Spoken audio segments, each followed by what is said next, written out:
தாம்பரத்திலிருந்து சென்னை கடற்கரைக்கு ரயில் சேவைகள் குறைப்பு. தண்டவாள பராமரிப்பு பணியால் அரை மணி நேரத்திற்கு ஒரு மின்சார ரயில் இயக்கப்படுவதால் அலைமோதிய கூட்டம்.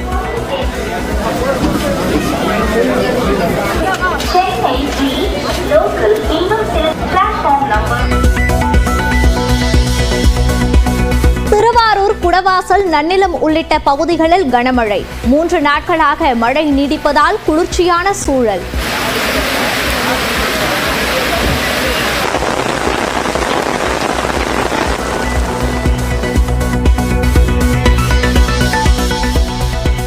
சென்னையில் பிறந்து 43 நாட்களே ஆன குழந்தையை கடத்திய பெண் கைது. 3 நாட்கள் தலைமறைவாக இருந்தவரை பிடித்தது காவல்துறை.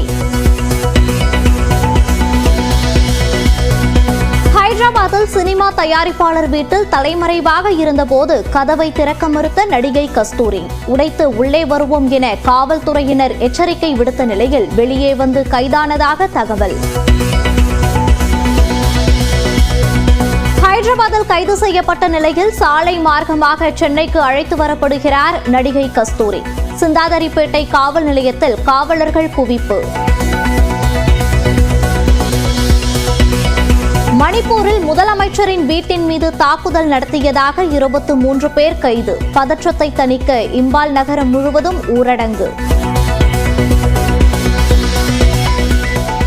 மதுரை விமான நிலைய விரிவாக்கத்துக்கு நிலம் கையகப்படுத்துவதற்கு எதிராக மக்கள் போராட்டம். வரும் சனிக்கிழமை வரை அவகாசம் வழங்குவதாக மாவட்ட வருவாய் அலுவலர் அறிவிப்பு.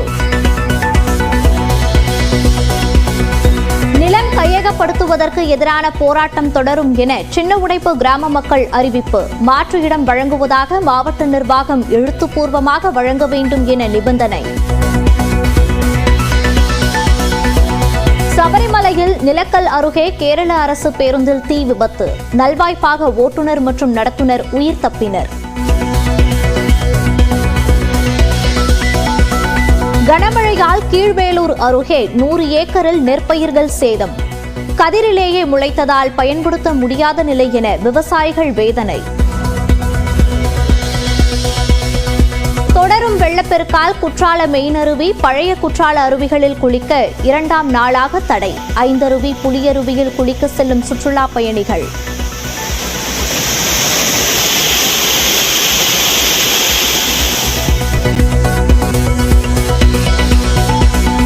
கோவையில் லாட்டரி அதிபர் மார்டின் இல்லம் உள்ளிட்ட 5 இடங்களில் நடைபெற்றது சோதனை நிறைவு. முக்கிய ஆவணங்களை அமலாக்கத்துறை அதிகாரிகள் எடுத்துச் சென்றதாக தகவல். தைவான் பெண்ணை காதலித்து மனம் முடித்த தமிழ்நாட்டு இளைஞர். வேத மந்திரங்கள் முழங்க காரைக்குடியில் நடந்த திருமணம்.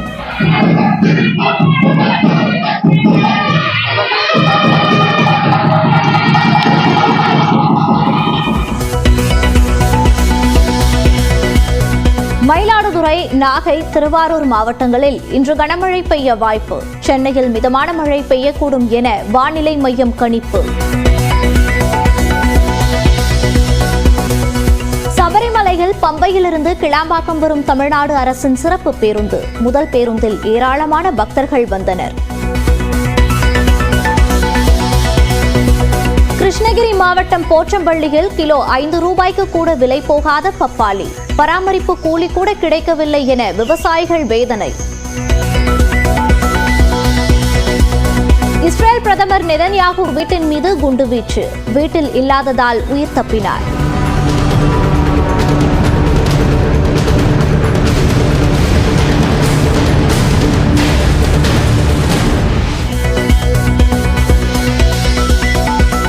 ஆஸ்திரேலியாவுக்கு எதிரான முதல் டெஸ்டில் ரோஹித் சர்மா விளையாட மாட்டார். காயம் காரணமாக சுப்மன் கில்லும் பங்கேற்க மாட்டார் என தகவல். தாம்பரம் ரயில் நிலையத்திலிருந்து கடற்கரைக்கு அரை மணி நேரத்திற்கு ஒரு மின்சார ரயில் மட்டும் இயக்கப்படுவதால் பயணிகள் கூட்டம் அலைமோதுகிறது. தாம்பரம் ரயில் நிலையத்தில் இன்று காலை 7 மணி முதல் மாலை 5 மணி வரை பராமரிப்பு பணி நடைபெறுகிறது. நடைமேடைகள் 1 முதல் 4 வரை உள்ள வழித்தடங்களில் பராமரிப்பு பணி நடைபெற்று வருகின்றன. இதன் காரணமாக கடற்கரை செல்லும் மின்சார ரயில்கள் 5வது நடைமேடையிலிருந்து மட்டும் இயக்கப்படுகின்றன.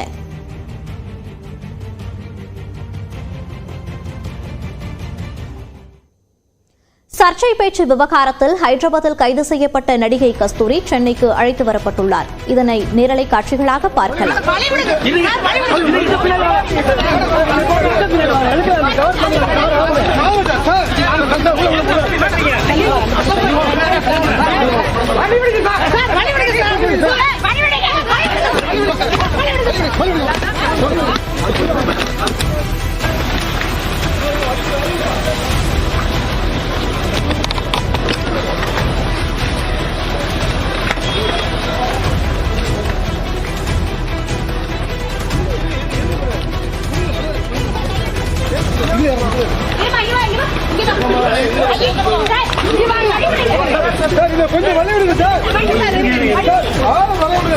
இது குறித்த கூடுதல் விவரங்களோடு இணைகிறார் நமது செய்தியாளர் கோகுல். கோகுல், விவரங்களை பதிவு பண்ணலாம். ஹைதராபாத்தில் கைது செய்யப்பட்ட நடிகை கஸ்தூரியை தற்பொழுது சென்னை காவல்துறை சென்னைக்கு அழைத்து வந்திருக்கிறார்கள். கைது செய்யப்பட்ட கஸ்தூரி சிந்தாதிரிப்பேட்டை காவல் நிலையத்துல விசாரணைக்காக தற்பொழுது அழைத்து வரப்பட்டிருக்கிறார். குறிப்பாக தெலுங்கு மக்கள் குறித்து அவதூறாக பேசியதாக கஸ்தூரி மீது 4 பிரிவின் கீழ் வழக்கு பதிவு செய்யப்பட்டிருக்கக்கூடிய நிலையில தனிப்படை போலீசார் ஹைதராபாத்தில் தலைமறைவாக இருந்த கஸ்தூரியை கைது செய்த நிலையில் நேற்று இரவு அங்கிருந்து புறப்பட்டு தற்பொழுது சென்னை அழைத்து வரப்பட்டிருக்கார். சிந்தாரிப்பேட்டையில் இருக்கக்கூடிய அனைத்து மகளிர் காவல் நிலையத்துல வைத்து விசாரணை நடத்தப்பட்டு வருகிறது. தொடர்ந்து கஸ்தூரி விசாரணை நடத்திய பிறகு போலீசார் நீதிமன்றத்தில் ஆஜர்படுத்தப்பட உள்ளார். கோகுல், இதன் அடுத்த கட்ட நடவடிக்கை என்னவாக இருக்கும்? தொடர்ந்து கஸ்தூரியிடம் விசாரணையானது நடத்தப்பட இருக்கிறது. குறிப்பாக 4 பிரிவின் கீழ் எழும்பூர் காவல் நிலையத்துல கஸ்தூரி மீது வழக்கு பதிவு செய்யப்பட்டிருக்கக்கூடிய நிலையில இந்த விசாரணைக்கு பின்னர் கஸ்தூரி அடுத்த கட்டமாக மருத்துவ பரிசோதனைக்கு, அதாவது நீதிமன்றத்தில் ஆஜர்படுத்துவதற்கு முன்பாக மருத்துவ பரிசோதனைக்காக மருத்துவமனைக்கு அழைத்து செல்லப்படுவார்.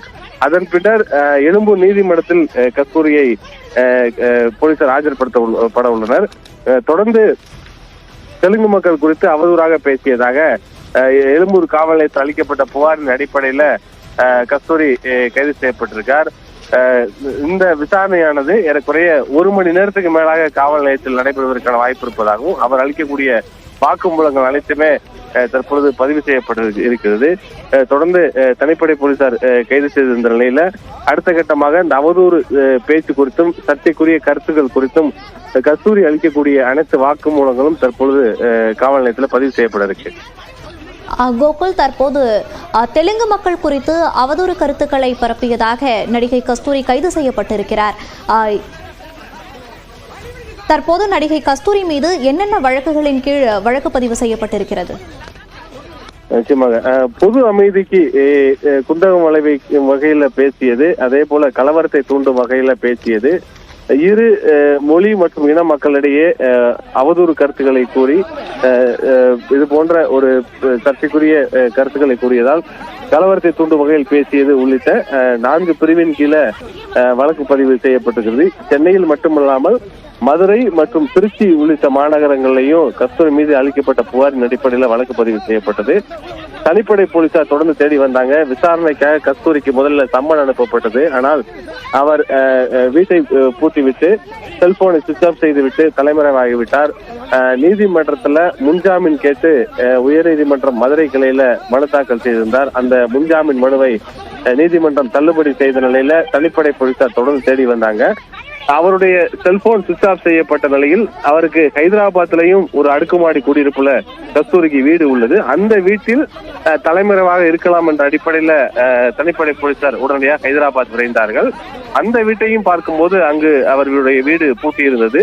பின்னர் தொடர்ந்து கஸ்தூரியை தேடி வந்த தனிப்படை போலீசார் ஒரு சினிமா தயாரிப்பாளருடைய அடைக்கலத்துல ஒரு வீட்டில் தங்கியிருப்பதாகவும் அவருடைய செல்போன் எண்ணை பயன்படுத்தி தொடர்ந்து கஸ்தூரி மற்ற நபர்களோடு தொடர்பில் இருப்பதையும் போலீசார் கண்டறிந்த நிலையில அந்த அவர் தலைமறைவாக இருந்த வீட்டிற்கு நேற்று தனிப்படை போலீசார் சென்று கைது செய்ய செல்ல முயன்ற போது கஸ்தூரி வீட்டை விட்டு வெளியே வர மறுத்து விட்டதாகவும் அதன் பின்னர் ஹைதராபாத்தில் அங்க இருக்கக்கூடிய போலீசாருடைய உதவியை நாடிய சென்னை போலீசார் அந்த போலீஸையும் அழைத்துக் கொண்டு வெளியே வரவில்லை என்றால் கதவை உடைத்து உள்ளே சென்று கைது செய்ய நேரிடும் என்று கூறியதை அடுத்து கஸ்தூரி பின்னர் கூட்டியிருந்த வீட்டிலிருந்து வெளியே வந்ததாகவும் அதன் பின்னர் கைது செய்திருப்பதாக காவல்துறை தரப்புல தெரிவிக்கப்பட்டது.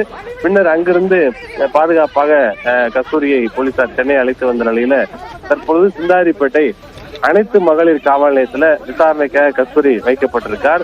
அவர் அளிக்கக்கூடிய வாக்குமூலங்கள் அனைத்துமே பதிவு செய்யப்பட இருக்கிறது. அந்த வாக்குமூலங்கள் பதிவு செய்த பின்னர் தற்பொழுது அவர் மருத்துவமனையில் அனுமதிக்கப்பட்டு நீதிமன்றத்தில் ஆஜர்படுத்தப்பட இருக்கார். கோகுல், இவர் கூறிய கருத்துக்கள் மிகவும் பரபரப்பை ஏற்படுத்தியிருந்தது. இவருக்கு பல்வேறு தரப்பிலிருந்தும் கண்டனங்கள் வலுத்து வந்தன. தற்போது இவர் நீதிமன்றத்தில் ஆஜர்படுத்தப்படும் சூழலில் அங்கு எந்தெந்த அமைப்பிலிருந்து இவருக்கு எதிராக கண்டனங்கள் வரும் என்று எதிர்பார்க்கப்படுகிறது? கஸ்தூரி இந்த சர்ச்சைக்குரிய பேச்சுக்கு முதலில் இந்த கருத்தை பேசவில்லை என்று கூறிய நிலையில பின்னர் இந்த கருத்துக்கு வருத்தம் தெரிவித்திருந்தார். தொடர்ந்து இந்த சர்ச்சைக்குரிய பேச்சு குறித்து பல்வேறு அமைப்புகளும் கட்சி தலைவர்களும் இதற்கு கண்டனம் தெரிவித்த நிலையில பல்வேறு தெலுங்கு பேசக்கூடிய அமைப்புகள் சார்பாக தமிழகம் முழுவதும் பல காவல் நிலையங்கள்ல புகார் அளிக்கப்பட்டது. இதில் இதுவரை 3 காவல் நிலையங்கள்ல வழக்கு பதிவு செய்யப்பட்டிருக்கிறது. குறிப்பாக சென்னை மாநகரத்தில் எழும்பூர் காவல் நிலையத்திலையும் அதே போல மதுரை மற்றும் திருச்சி மாநகரங்கள்லையும் வழக்கு பதிவு செய்யப்பட்டிருக்கிறது. தொடர்ந்து அடுத்த கட்டமாக கஸ்தூரி கைது செய்யப்பட்டிருக்கக்கூடிய நிலையில காவல் நிலையத்திலையும் பலத்த பாதுகாப்பு ஏற்பாடுகள் செய்யப்பட்டிருக்கிறது. அதே போல நீதிமன்ற வளாகத்திலையும் காவல்துறை குவிக்கப்பட்டு பாதுகாப்புல தொடர்ந்து ஈடுபட்டு வராங்க. ஏதாவது அமைப்புகள் கஸ்தூரியுடைய பேச்சுக்கு எதிர்ப்பு தெரிவித்து முற்றுகையிடலாம் என்ற அடிப்படையில இந்த கூடுதல் பாதுகாப்பானது வழங்கப்பட்டிருக்கு. விரிவான விவரங்களுக்கு நன்றி கோகுல்.